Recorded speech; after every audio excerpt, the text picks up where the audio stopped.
difonis endometriosis. Jadi yang saya pakai waktu itu merkuri di Jawa Timur, asam retinoat, hidroquinon, semua saya pakai, whitening juga saya pakai, sampai saya masuk ICU, sampai saya pernah kejang juga. Terus waktu itu saya juga sering sakit bolak-balik ke rumah sakit. Saya divonis kena infeksi ginjal karena saya pakai lotion dosing juga. Saya pakai lotion Dermovet, sekarang lagi booming ya di TikTok Shop. Saya ingin juga nanti Kominfo untuk men-take down keranjang-keranjang yang ada Dermovet, dosing. Untungnya di 2020 saya menikah. Saya bilang sama calon suami saya, maaf mas, saya divonis gak bisa hamil, maju silahkan, mundur pun silahkan, karena saya sudah bicara sejujur-jujurnya ya, takut suami saya nanti kecewa seperti itu. Daleman ini secara tampilan luar masih oke, ternyata ya daleman bobrok seperti itu. Saya lupa, saya kadang naruh mobil saya di kampus pun saya lupa. Saya berangkat kuliah pakai mobil, pulang saya naik ojek. Ini kayak sesuatu yang lucu, tapi ternyata memang sampai sekonslet itu memakai merkuri jangka panjang. Saya pernah disomasi tahun 2023 oleh owner skincare di Jawa Timur. Saya disomasi, saya ditelepon, saya ditakut-takuti, padahal saya mereview tanpa membawa produknya. Hanya menyebut clue saja. Saya disomasi, saya ditakut-takuti, saya bilang silakan somasi saya. Sampai detik ini pun saya masih menggebu-gebu untuk memerangi krim abal-abal. Saya punya TikTok namanya Musik Krim Abal-abal. Jadi untuk para korban krim abal-abal semuanya masuk di lini saya di TikTok saya itu.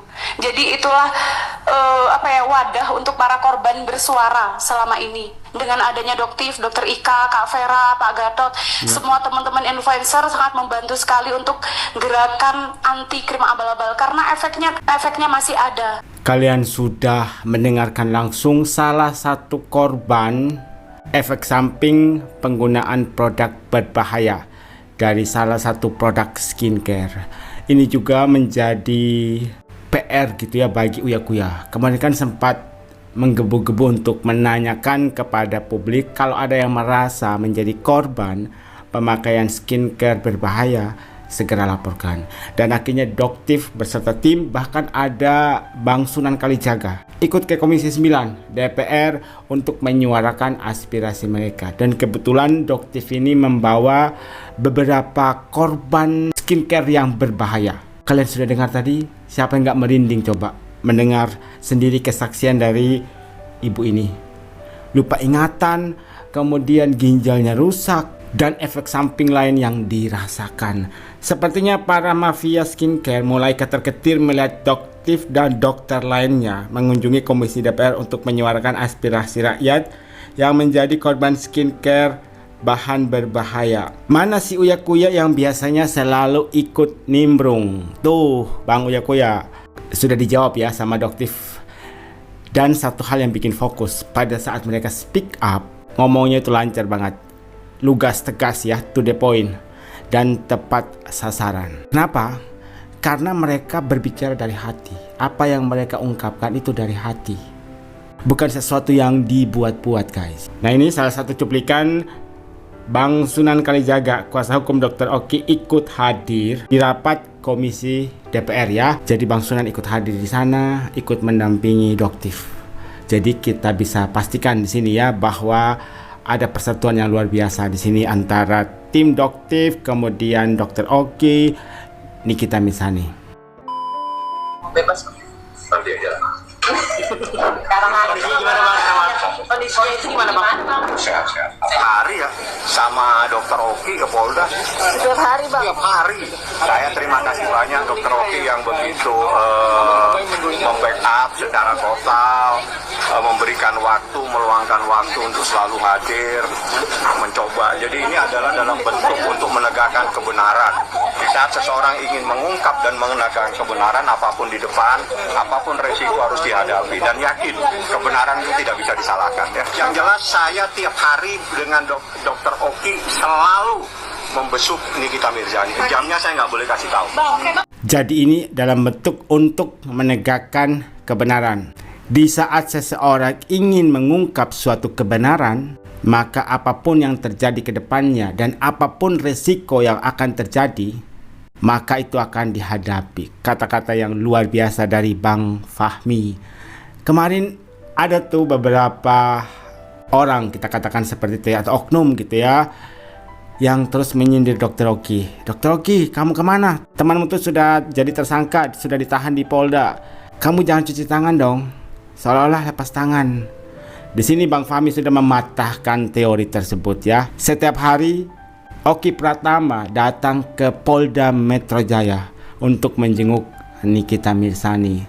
Jadi jangan khawatir, Nikita Mirzani itu punya sahabat.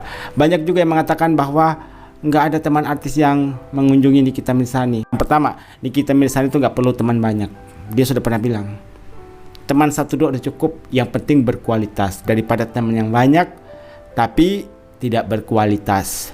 Dan banyak kok beberapa artis yang mengunjungi Nikita Mirzani, ada Raffi Ahmad, Bang Saiful Jamil, dan artis-artis yang lainnya. Dan kata Bang Fahmi, nggak perlu untuk dipublis, nggak perlu harus keluar-keluar ke media. Oh, artis ini menjenguk Nikita Mirzani, artis A, artis B, artis C. Nggak perlu, karena menurut Nikita Mirzani itu nggak penting.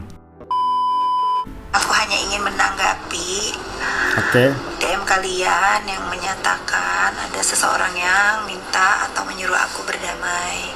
Aku sudah berdamai, aku sudah memaafkan. Yang paling penting aku sudah berdamai dengan seluruh kejadian yang aku alami. Saran saja, kalau memang mau berdamai, mau mendamaikan, sampaikan saja. Damailah terhadap keadaan, damailah dengan diri sendiri, dan damailah dengan situasi yang dihadapi sekarang. Selamat menunggu buka puasa. Dan gengs ya, bercanda ya, kita lagi bercanda nih, lemes, jam-jam rawan. Ini lagi Angka 4 itu kata orang Chinese kan, 4 itu apa tuh? Sial ya. Ada kesamaan ya, 4 tahun sama 4 miliar. Canda 4. Tadi malam juga Dr. Oki menyampaikan kepada saya, Bang Sunan, bisa nggak sih didamaiin Mbak Fitri sama Nikita Mirzani? Coba bayangkan.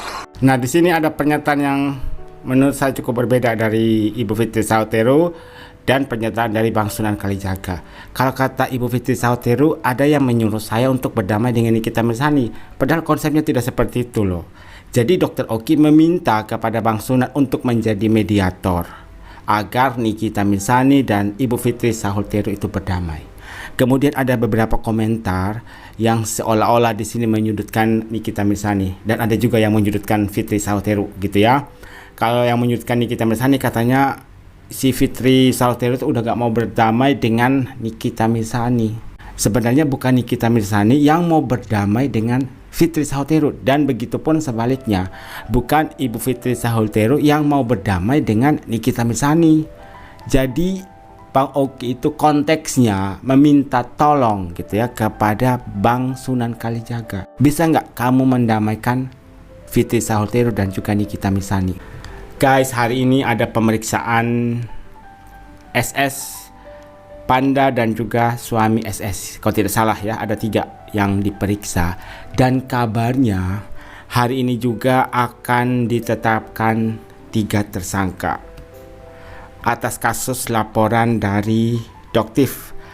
Hari ini Panda membagikan 2 story, dan ada 1 story yang menarik perhatian. Yang pertama ini pada saat Panda sudah berada di Ditreskrimum Polda Metro Jaya, dan yang kedua ada emoticon sedih gitu ya, dan ada terali pintu di situ ya.